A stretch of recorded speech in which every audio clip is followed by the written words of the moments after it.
got to do to take the transmission out on this 66 Chevelle. Let me zoom back here. So you're going to take the drive shaft out. So we got the drive shaft out. It's a little bit of a challenge because it's got this X-pipe exhaust.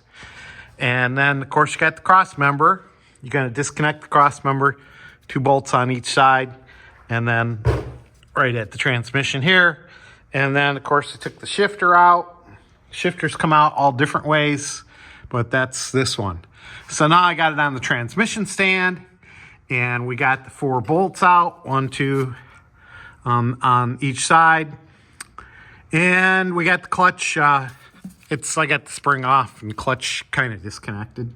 But now we'll just put a pry bar in there and pry it back. And then we'll use the transmission jack to get it off the rest of the way.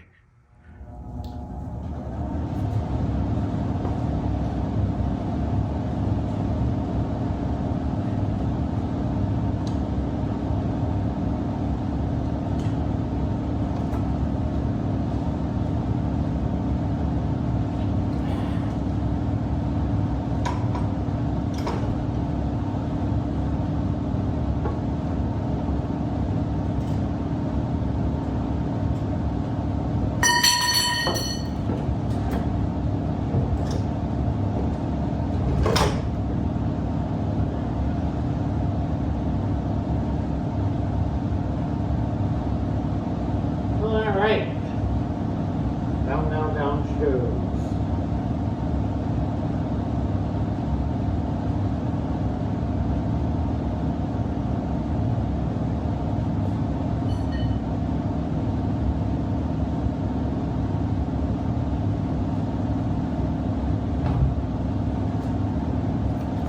Okay, I'll just roll her out of the way here.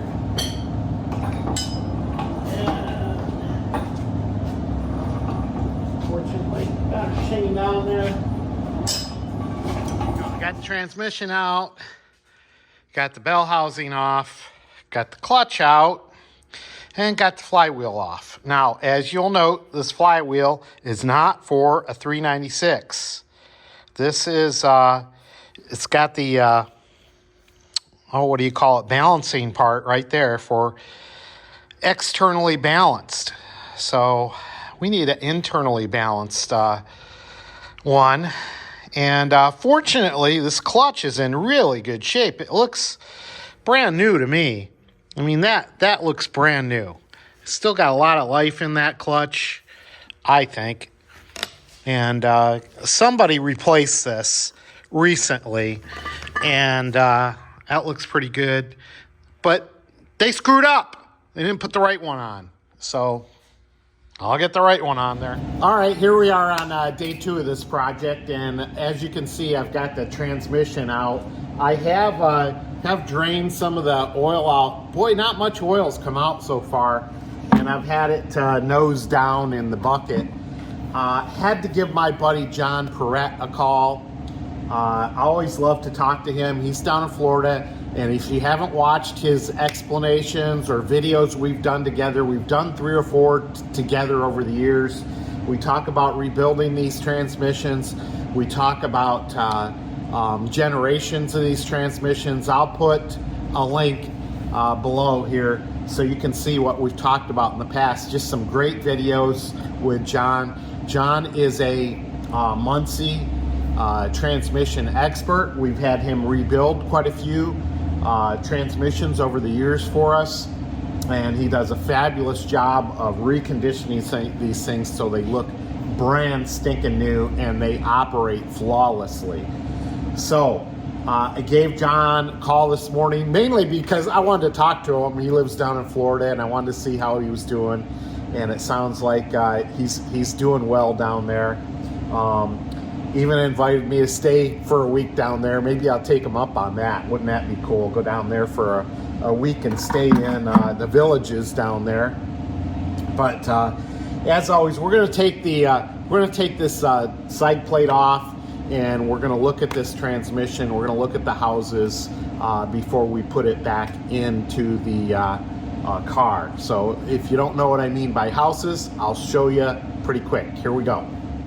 All right, so now we got the side plate off, and we're looking at the transmission. We're looking at these houses. You can see the houses all the way over here, okay? And these houses are pretty good, all right? I'm gonna pan back a little bit. And we're also looking for any chips in the gears, anything like that. And of course, I don't see anything. This transmission is operating kind of smoothly. All right, it's still got some oil down there. I got to get that out, and I'm going to get it flushed out. And then I'm going to put this 75 W90. This is a GL4 oil. This is a non-synthetic oil, is what John recommends.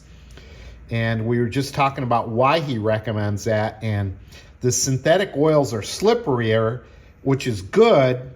But when you're shifting between gears, you want the oil to stick on the transmission a little bit to basically be able to lubricate this thing as you push it back and forth with the, I don't know, what do you call those darn things? I can't remember right now. But the slider mechanisms as they go back and forth. But we're looking pretty good here. So I'm going to take a quick video of this so John can take a look at it and also give me his opinion. All right, so now let's, I got the new flywheel here, and if you'll notice, you can see it's equally balanced all the way around. It doesn't have a weight off to one side, okay, like this one does. This is the one we need for a 396 Chevrolet. And I don't know if it means any. I just went to AutoZone and I got a Duralast flywheel, 96 bucks. It says engineered in the USA. I don't know where it was manufactured. The one over here says made in Mexico, but looks like a good unit. So we will get it mounted up on there, and we'll get it cleaned off, and we'll be in good shape. Now, the clutch, I'm going to reuse this whole clutch. This looks like it's brand new. It's over 300 thousandths, which is the manufacturer's rep. I think it's manufacturer says it needs to be over 300 thousandths. We're not even close to the wear indicators on this. So this clutch plate looks pretty good. And the clutch mechanism itself, I looked it up. It's a Center Force 1 clutch. Very good clutch, about $500 off the shelf. Looks brand new to me. So not a lot of wear. I don't see any heat marks on the back of it. So we'll just clean that up and reuse that. All right. So we're on our way. We're good. The only thing we had to buy was this unit here and a bunch of brute force. Here we go. All right, we got the flywheel up on there, and it just takes a little muscle here, and we're going to torque this to between 60 and 70 foot-pounds. I got my torque wrench. I'm going to go in a crisscross pattern, and I'm going to start out at 35 foot-pounds. Of course, it's going to want to move, so what I'm going to do is I'm just going to jerk it a little bit and get the reading I want. So right now, like you say, I'm going in a crisscross pattern. So boom, boom, boom, boom, just like you do a wheel on a car. And I'm gonna sneak up on it. I'm gonna do 2 stages. I'm gonna go 35, and then I'm gonna go up to the 60 to 70. Okay.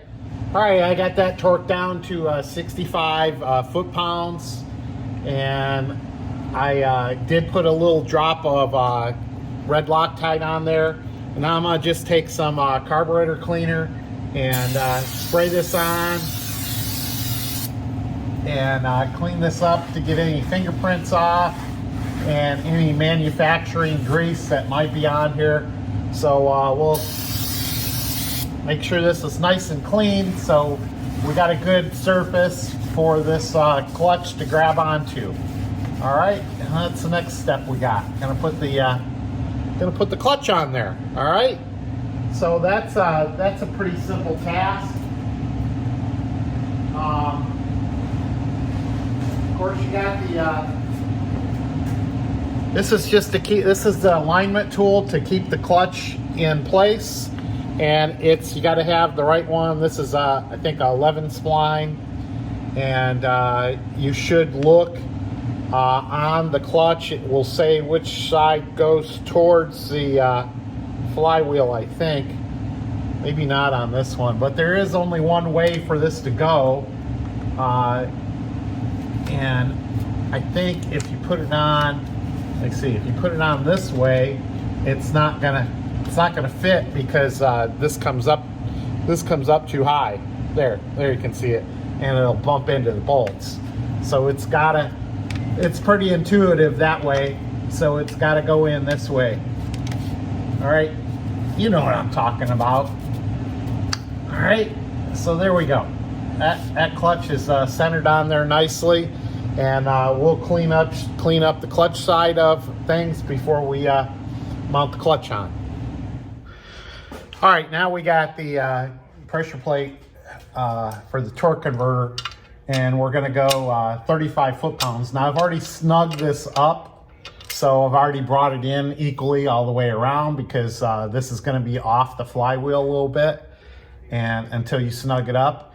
And then once I got it snugged up now, and I'm gonna go a crisscross pattern up to 35 foot-pounds.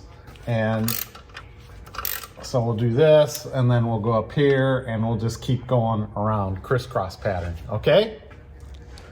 You might notice I got the auction from Meekum from Dallas in the background. You might hear that. So that's what I'm watching out here in the garage. All right, so I got this all torqued down. Make sure that this, Uncle Larry would yell at me if I didn't make sure that this is coming out easy. Of course, now you've got your pressure plate all the way torqued down. So now this is going in and out easy, and I can go ahead and remove this because it's gonna stay in place. All right, let's get the bell housing back on there, and we'll keep going. Each part gets a little heavier as you put this on. Well, the bell housing isn't too heavy. All right, now don't forget, when you put your throwout bearing in, this spot is going to go up against the fingers, and don't forget that you want to put the two little fingers on the fork in between here. One doesn't slip off to the side. And never forget, on the 72, when we put the transmission in, we pushed it off the fingers because the fingers were really worn out, and it didn't lock in place good. But this one I've had on and off before, and it locks on there pretty darn good. So there we go. So there you go. It's locked in there. And we should be able to stab the transmission in there. You kind of want to make sure it's centered a little bit when you put the transmission in there. All right, we're getting closer. Got this bell housing on. Hey, this isn't a concourse restoration here. We're just getting this thing ready to get back on the road. So yeah, it's looking good. All right, I didn't want you to watch me struggle to get that transmission up into the thing, but basically what you're going to do is you're going to keep jiggling a lot of things. You're going to jiggle the clutch fork. You're going to keep pushing this in. I don't know if you can see this. The chain's in a way, but you're going to keep pushing it in and going up and down and inside and outside, and then finally you get to the point where you can get the gear shifter back on. So while the transmission's kind of laying down, and I don't know if you can see that. Let me get the light up here. While the transmission is kind of at a down angle and you got the cross member out of the way, you want to put your shifter back in and then slide your cross member in. Keep all your bolts loose as you put them in. And then once you get the cross member on both sides tightened up, you'll be set to go. And then you can tighten up the middle. And then you can let this jack out of the way and start tightening up every other bolt. Okay, that's about it for now. You probably don't want to listen to me. right, it's been a while since a 66 Chevelle has been up on this lift here, but we got her all buttoned up, all back together, and we just filled up the transmission with oil again. Got fresh oil in there. You can tell by the oil on the ground that you basically squeeze your bottle in there till it starts to come out, and yeah, then it's full. So yeah, great, as they say on Vice Grip Garage. So, did I mention I painted my trailer? Look at that. Doesn't that look beautiful? Doesn't it look good, Rock? Yeah, thanks. So, let's get her down off her perch and start her up and see how we did. I tell you, the biggest hassle I had was hooking up the gear shift rods again. I'm just a pain in the ass. All right, here we go. Fire in the hole. Oh, look at that. Look at that. My hand's barely vibrating.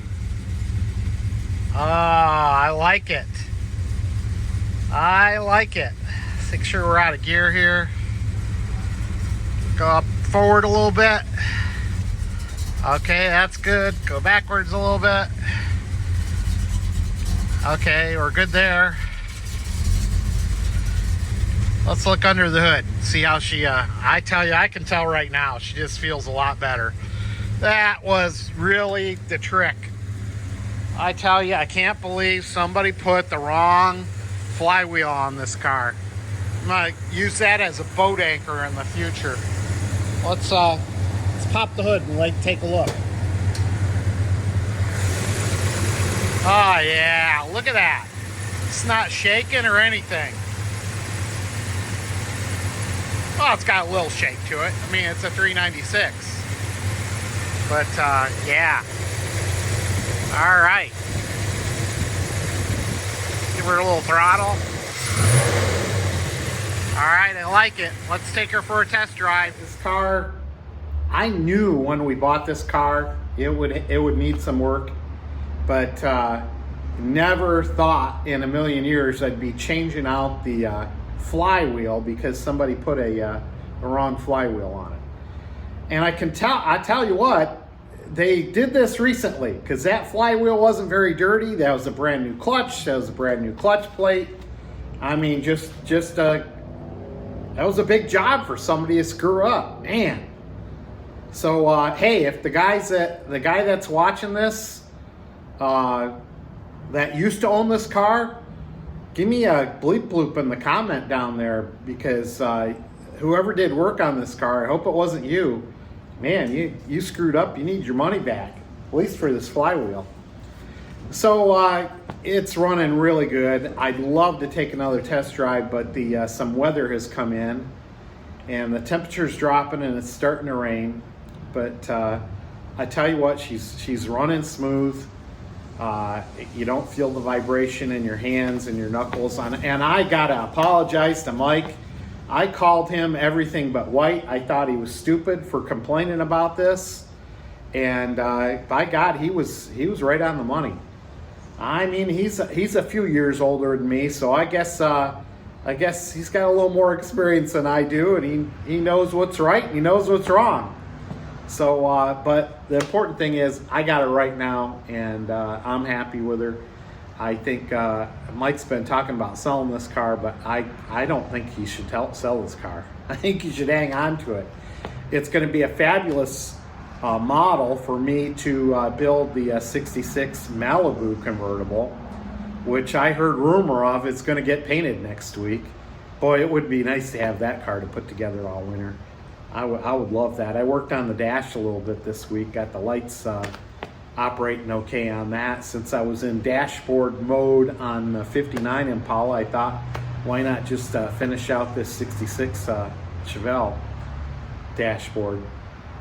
So anyway, I'm a happy camper. This car's running good. I'll take you for a test drive as soon as I can, but all is good in the Chevelle world. I'm bound and determined to give you a test drive, so it stopped raining. So we'll take you down the road back and forth. You can tell it's not shaking. The camera's not shaking as bad. I mean, it's good.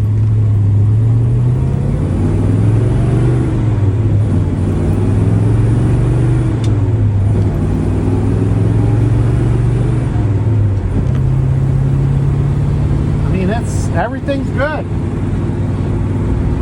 Riding down the road, we're going to go up to Midview High School. Well, still got a little squeaky in the brakes, but that's okay.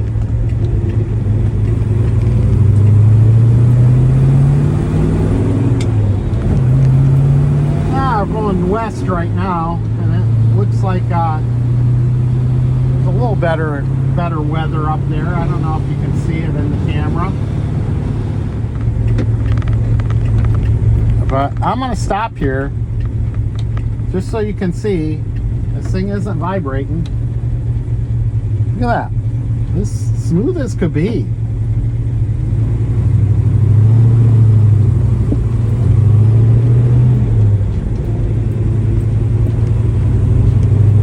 She's nice. She's liking her new flywheel.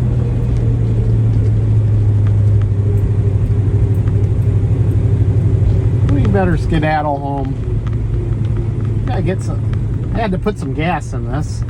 Mike never leaves me with any gas. All right.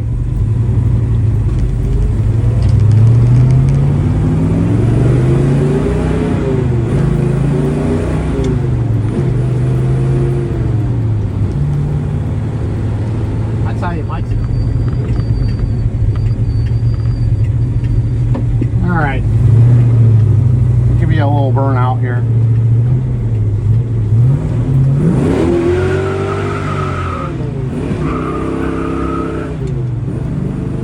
It's a little wet out. Yeah, she's going well.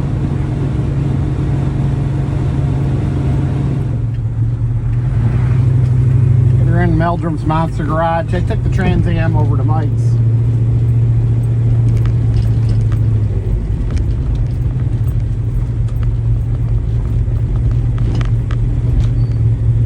We'll get in the garage here and put her to sleep, as Larry says. There we go. Look at that, nice and smooth. I love it.